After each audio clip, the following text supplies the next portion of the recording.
Olá pessoal, bom dia. Hoje é dia 6 de maio e nós estamos iniciando mais uma aula. Hoje a nossa aula é de história, tá? Então eu vou ler e a gente vai fazer como a gente faz sempre. Você vai pegar seu livro integrado, certo? Na página 303. Você vai acompanhar a leitura junto comigo. Você vai acompanhar a leitura junto comigo e você vai sublinhar aquilo que eu for dizendo para vocês, ok? Então vamos lá. Em história, a gente vem trabalhando desde o começo do capítulo 2 espaços de memória. Então a gente tem visto os espaços onde a gente guarda documentos, né, que registram a história de uma sociedade, de uma pessoa, de uma sociedade em um determinado período de tempo. E esses documentos nos servem para que a gente possa estudar a história de um povo. Então a história, a gente estuda o passado, para que a gente possa compreender o presente. A gente tem visto isso no decorrer das aulas desde o comecinho do ano na disciplina de História. Então a gente começou nos espaços da memória, a gente começou a falar sobre os museus, né? E na página 303 nós vamos dar continuidade a esse espaço que é destinado a guardar a memória de um povo, né, de um determinado período de tempo. Então, nós vimos exemplos de museus. Na página 302, ele começa com Museus Históricos Brasileiros. Nós vimos exemplos, ele dá exemplos de museus. O Museu Imperial, o Museu Afro-Brasil, Memorial do Imigrante e o Museu da República. São esses 4 exemplos que o livro nos traz. Cada um desses museus tem um tipo de acervo diferente. Então, o Museu Imperial, localizado na cidade de Petrópolis, no Rio de Janeiro, lá tem documentos sobre o período que o Brasil vivia na monarquia. A gente sabe que na monarquia quem governa é o rei. E o nosso país viveu esse momento. Então, lá no Museu Imperial, o acervo nos traz isso, informações sobre esse período, tá? E ele diz assim, no passado chamava-se Palácio Imperial, que é agora o atual Museu Imperial. E lá era a residência predileta de Dom Pedro II. Então, olha só que legal, Dom Pedro II morou lá. Então, assim, os museus, eles nos servem para abrir a nossa mente sobre o que o nosso país viveu no passado. São situações que aconteceram que a gente não conheceria se a gente não tivesse documento, historiadores que estudassem esses documentos e nos dessem a oportunidade de conhecer mais sobre o nosso país. O Museu Afro-Brasil também, que traz documentos, né, sobre a história dos africanos no Brasil. A gente sabe da importância dos africanos no Brasil, a quantidade de herança cultural que esse povo deixou para a gente aqui. Então, todo mundo é um pouquinho afro-brasileiro, né? Todos nós somos afro-brasileiros, porque nós somos descendentes desse povo que veio para cá, sem dúvida nenhuma, né? Então, a importância dos portugueses aqui, dos africanos aqui no Brasil, é assim inestimável, né? E nesses museus a gente consegue observar quão grande foi essa importância, né? E conhecer mais sobre o nosso país é algo sensacional, porque a gente pode entender porque que algumas coisas acontecem hoje. Devido a coisas que aconteceram lá atrás. E os acervos, os documentos, as imagens, né, as fotos que a gente encontra no museu, os materiais que a gente encontra nesses museus, eles nos dão, como eu posso dizer, eles nos ajudam, né, a estudar esse passado e a entender por que a gente vive dessa forma hoje como sociedade.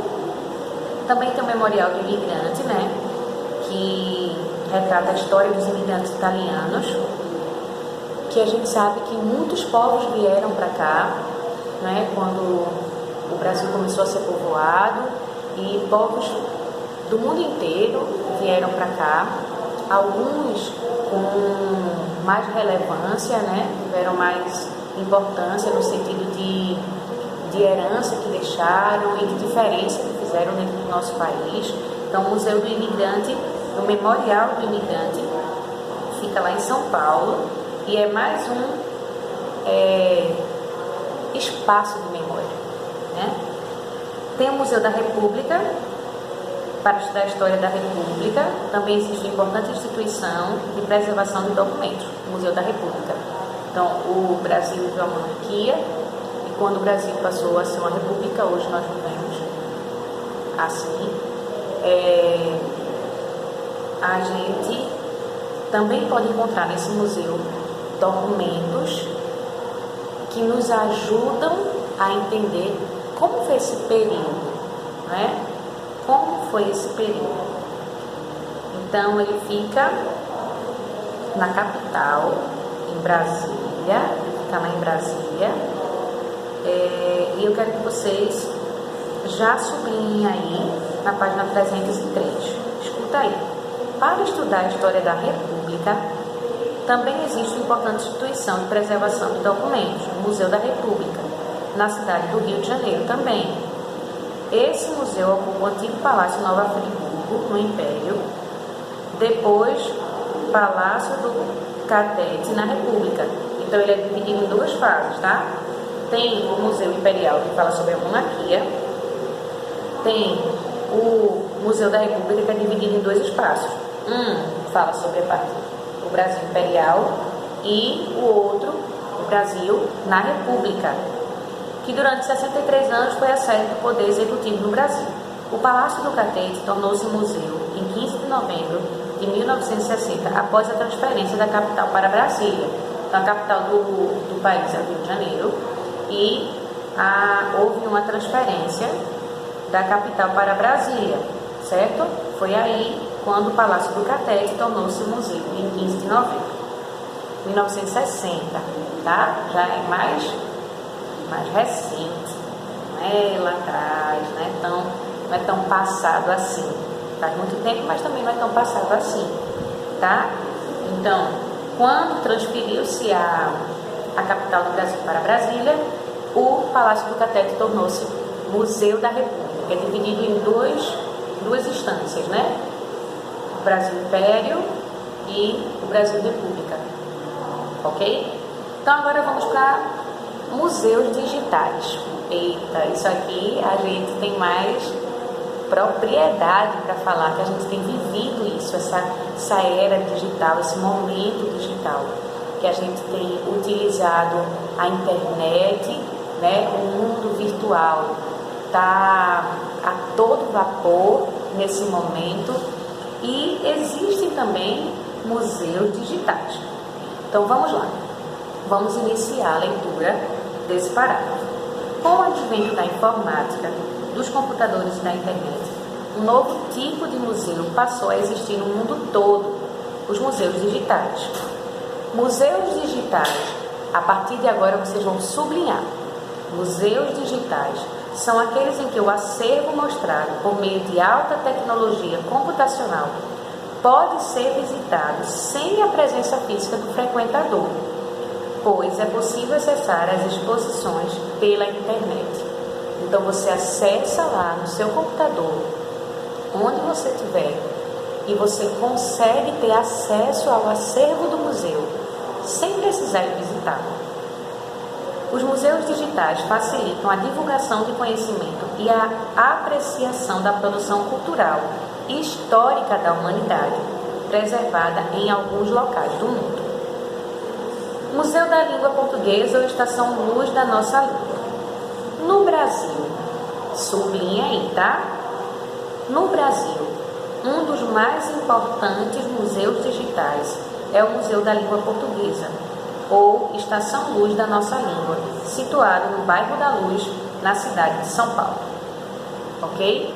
Então você vai sublinhar esse primeiro parágrafo.